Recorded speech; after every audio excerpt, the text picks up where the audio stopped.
అసెంబ్లీకి హాజరు విషయంలో వైసీపీ ఆడుతున్న దాగుడు మూతలకు చెక్ పెట్టాలని సభాపతి అయ్యన్న పాత్రుడు నిర్ణయించారు. సభకు వచ్చి సీట్లలో కూర్చుంటేనే ఇకపై హాజరు పరిగణలోకి తీసుకోనున్నారు.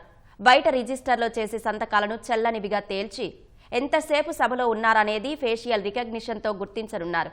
ఈ సమావేశాల నుంచే డిజిటల్ అటెండెన్స్ అమల్లోకి తెచ్చేందుకు స్పీకర్ అయ్యన్న పాత్రుడి ఆదేశాలతో బులెటిన్ జారీ అయ్యింది.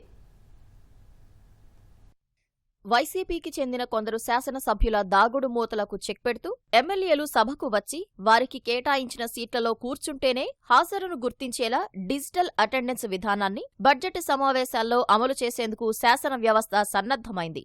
సభ్యులు సభలోకి రాకుండా అసెంబ్లీ ఆవరణలో లాబీల్లో ఎక్కడో ఒకచోటకు రిజిస్టర్ తెప్పించుకుని సంతకం చేసి వెళ్లిపోయే వారి హాజరు చెల్లుబాటు కాని విధంగా ఈ నూతన విధానానికి శ్రీకారం చుట్టారు. స్పీకర్ ఆదేశాల మేరకు ఇకపై శాసనసభలో సభ్యుల హాజరు నిరంతరాయంగా డిజిటల్ పద్ధతిలో నమోదవుతుందని, కాబట్టి ఇకపై సభ్యులు రిజిస్టర్లో సంతకం చేయనవసరం లేదని ఎమ్మెల్యేలకు సమాచారమిస్తూ assembly secretary general Suryadevara Prasannakumar bulletin జారీ చేశారు. ఇలాంటి డిజిటల్ అటెండెన్స్ విధానం కర్ణాటకలోనూ అమల్లో ఉంది. అక్కడ అసెంబ్లీ ప్రాంగణంలోకి సభ్యుడు అడుగు పెట్టగానే ఎలక్ట్రానిక్ పద్ధతిలో వారి హాజరును గుర్తించి నమోదు చేస్తారు.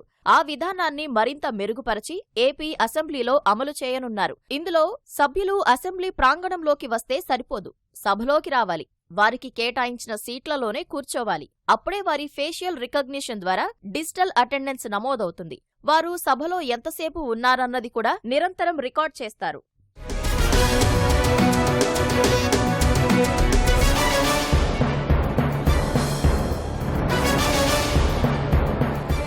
హాజరును గుర్తించడంలో ఏదైనా సాంకేతిక సమస్య వస్తే సభ్యులు తాము సభకు హాజరైనట్లుగా స్పీకర్కు దరఖాస్తు చేసుకుంటే ఆమోదిస్తారు. సభా విధానాలకు సంబంధించి ఎప్పటికప్పుడు ఆదేశాలు జారీ చేసే అధికారం స్పీకర్కు ఉంటుంది.